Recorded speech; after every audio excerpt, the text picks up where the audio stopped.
Hello, everyone. Welcome back to another election prediction. This time we have Vice President Kamala Harris up against former President Donald Trump.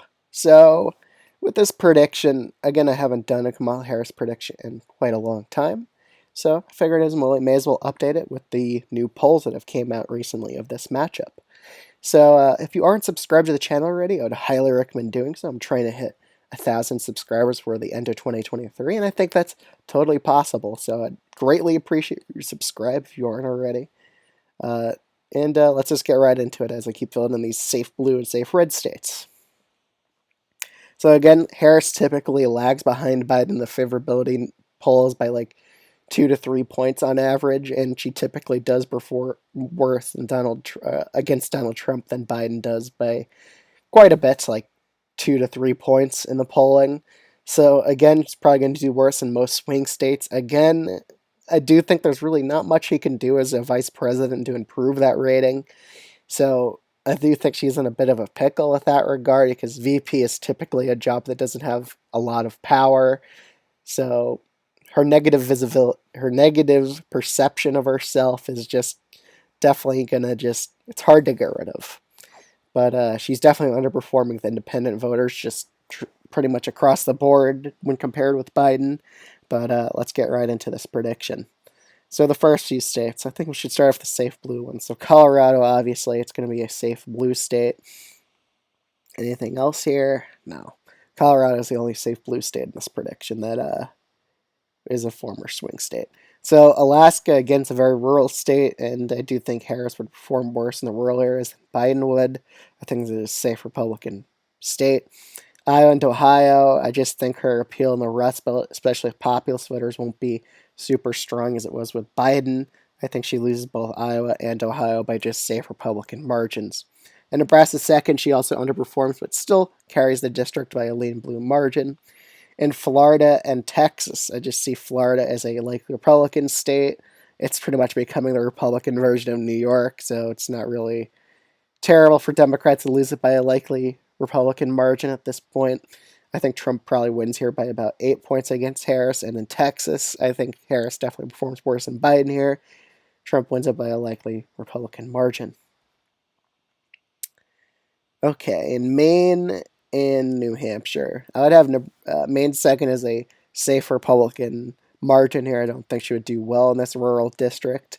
But I think Maine at large, I would put as likely blue. I don't think she loses it by a lean blue or underperforms here by a lean blue margin. She'll still win it by about 6 points against Donald Trump. In New Hampshire, it's a very socially liberal state, so she pretty much lucks out there. That's pretty much just gone against Republicans time and time again in New Hampshire. So I think it's a lean blue state for her. In Virginia, I don't think she loses by a lean blue margin, but she definitely underperforms Biden here. She only wins it by about 6.5 against Donald Trump.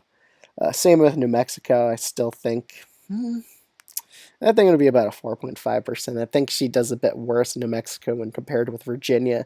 Virginia has a lot more black voters, which she could appeal to. And should definitely get a bit better. She would get good urban turnout. There's more urban centers in Virginia.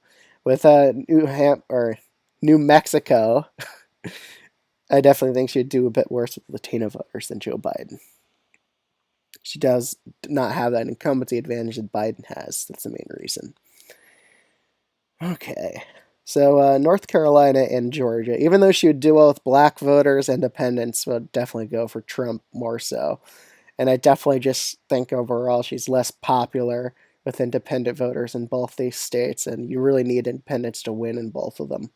So North Carolina, I see going for Trump. I think Harris would, like how Stacey Abrams did worse with independent voters. I see that happening with Harris and Georgia. So I have both these states as lean Republican states in favor of Trump. Okay, Nevada and Arizona.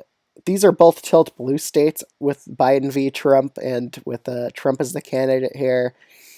I think, I could see Nevada. I don't know. I think Arizona will probably be a lean Republican state just because of how close it already is. But with Nevada, again, it frequently underestimates Democrats. But I'm just going to put it as a tilt Republican state for now. I think Harris would probably definitely lose out with independent voters in both these states. Trump's one state away from winning. So in Minnesota, I definitely think she'd only win here by 4.5, which is I have as a lean blue state. But in these last three Rust Belt states, I for sure think just with the populist voter here, Trump would be able to appeal pretty well to them.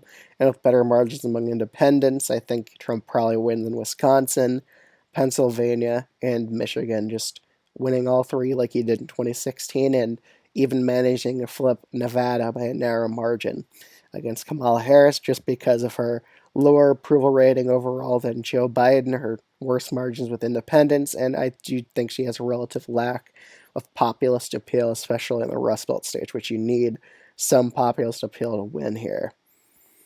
So for now, I have it as a narrow Trump victory. I think Trump probably wins a popular vote against Harris by about 2% or so, just judging by the map. But other than that, if you aren't subscribed to the channel already, I'd highly recommend doing so. If you disagree or agree with this video, please leave it down in the comments below. I'm always interested in reading with your feedback and answering your questions. But other than that, thank you so much for watching the video, and I'll see you all in the next one. Bye.